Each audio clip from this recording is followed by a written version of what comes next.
अभिनंदन भारत के एक छोटे से गांव में रहता था। वह भारतीय आर्मी में कर्नल के पोस्ट पर था और उसके पिता रिटायर्ड फौजी थे। अभिनंदन 3 महीने बाद आज घर लौटा था। गांव में उसकी पत्नी, एक बेटा और पिता के अलावा कोई नहीं था। इस बार तुम्हारी पोस्टिंग कहाँ पर थी बेटा? पोस्टिंग पिछले 2 महीने से पीओके में थी। हमने वहां रहकर पाकिस्तानी घुसपैठी, आतंकवादी और पाकिस्तानी सेना पर नजर रखी हुई थी। पाकिस्तान पिछले कुछ वर्षों से कुछ ज्यादा ही घुसपैठ कर रहा है। पता नहीं वो अपने हरकतों से कब बाज आएगा। ठीक है बेटा, तुम थक गए होगे, जाओ आराम करो।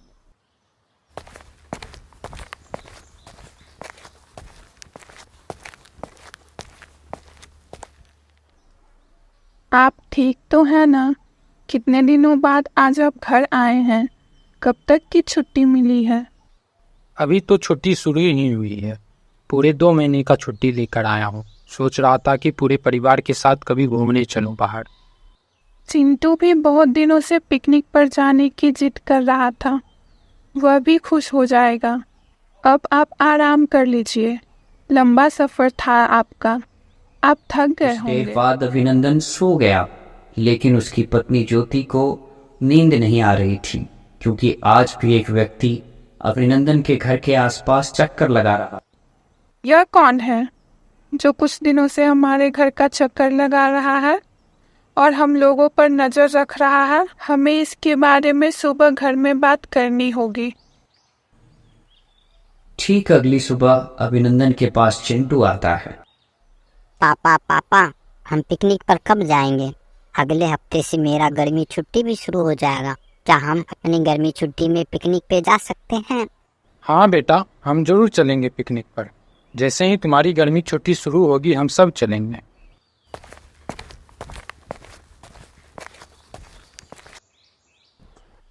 आज मुझे स्कूल अकेला ही जाना पड़ेगा। मेरा दोस्त डुग्गू आज भी नहीं आया है। चिंटू अकेले ही स्कूल के लिए निकल जाता है और रास्ते में उसे वही व्यक्ति मिलता है जो उसके घर के आसपास चक्कर लगा रहा होता है। अरे बेटा चिंटू, कहाँ जा रहे हो? सुनो, मुझे तुम्हारे पापा ने भेजा है यहाँ। वह तुम्हें पिकनिक पे ले जाना चाहते हैं। चलोगे क्या? नहीं नहीं, अभी कुछ देर पहले ही तो पापा ने बताया था हम लोग पिकनिक पर अगले सप्ताह जाएंगे, जब हमारी गर्मी छुट्टी होगी।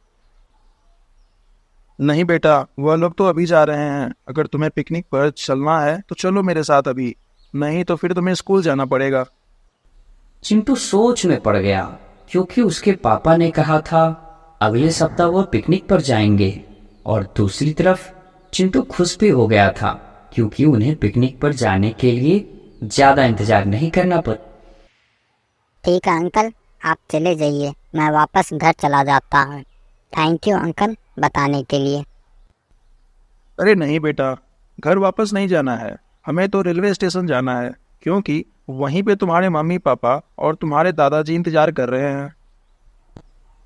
इतना सुनकर चिंटू समझ गया था कुछ न कुछ गड़बड़ तो जरूर है। इससे पहले कि चिंटू कुछ कर पाता, तभी वहां एक गाड़ी आती है और वह व्यक्ति चिंटू को जबरदस्ती उस गाड़ी में लेकर चला जाता है। चिंटू अभी तक घर नहीं लौटा है। इतना लेट तो उसे कभी नहीं होता था। स्कूल में तो कब का छुट्टी हो चुकी है। बच्चा है चिंटू, अभी स्कूल के बाद वो अपने दोस्तों के साथ खेलने चला गया होगा। चिंता मत करो, कुछ देर में आ जाएगा। कुछ दिनों से एक व्यक्ति हमारे घर के चक्कर लगा रहा है, इसलिए मुझे डर लग रहा है। ऐसा लग रहा था वह चिंटू पर नजर रख रहा था। क्या ये सब तुम मुझे अभी बता रही हो? ये सब पिछले कितने दिनों से हो रहा है? यही लगभग कोई 8 से 10 दिनों से। ठीक है, तुम चिंता मत करो। मैं चिंटू के स्कूल फोन करके पूछता हूँ कि वह स्कूल से निकला या नहीं। अभिनंदन चिंटू के स्कूल में प्रिंसिपल को कॉल करता है। मैम, मैं चिंटू का पिता बोल रहा हूँ। क्या चिंटू स्कूल से निकल चुका है? आप चिंटू के पिता बोल रहे हैं, लेकिन चिंटू तो आज स्कूल आया ही नहीं। चिंटू की प्रिंसिपल तो बोल रही थी कि चिंटू आज स्कूल आया ही नहीं। तो फिर कहाँ गया होगा? मुझे उनके दोस्तों से पता करना चाहिए। चिंटू का एक ही दोस्त है, डुग्गू। वह भी कुछ दिनों से स्कूल नहीं जा रहा है। वह अपने मम्मी के साथ नानी के घर गया है। तभी चिंटू के दादाजी को एक फोन कॉल आता है। वो किडनैपर का फोन कॉल होता है। सुन लो एक बात, चिंटू को यदि वापस सही सलामत चाहते हो तो 50 लाख रुपया लेकर पुरानी हवेली के पास जल्दी पहुंचो। बेटा अभिनंदन, बेटा अभिनंदन, किधर हो? जल्दी आओ इधर। हाँ पिताजी, क्या हुआ? आप इतने घबराए हुए क्यों हैं? अभी एक अनजान व्यक्ति फोन किया था। उसने चिंटू को किडनैप कर लिया है और चिंटू के बदले 50 लाख रुपए मांग रहा है। कौन था वो व्यक्ति? क्या उसने कुछ बताया? नहीं बेटा, उसने कुछ नहीं कहा। उसने बस इतना कहा, रात 10 बजे पुरानी महल के पास 50 लाख रुपए लेके आ जाने, बदले में वह चिंटू को जाने देंगे। ठीक है पिताजी, आप चिंता मत कीजिए। रात 10 बजे मैं जाऊंगा चिंटू को उस किडनैपर से छुड़ाने। रात होते ही अभिनंदन नोटों से भरा बैग लेकर पुरानी महल की ओर निकल जाता है।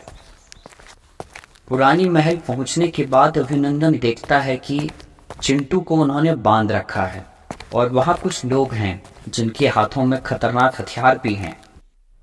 तुम लोग कौन हो और मेरे बेटे को किडनैप क्यों किए? उन्हें छोड़ दो, नहीं तो मैं तुम्हारी वो हाल करूंगा तुमने कभी सोचा भी नहीं होगा। अगर तुमने किसी भी तरह की होशियारी की तो मैं तुम्हारे बेटे को मार दूंगा। अगर तुम अपने बेटे को सही सलामत देखना चाहते हो तो चुपचाप यहाँ सारे रुपये रख दो और अपने बेटे को ले जाओ। पहले तुम मेरे बेटे को छोड़ो, फिर मैं ये रुपया भरा बैग तुम्हें दूंगा।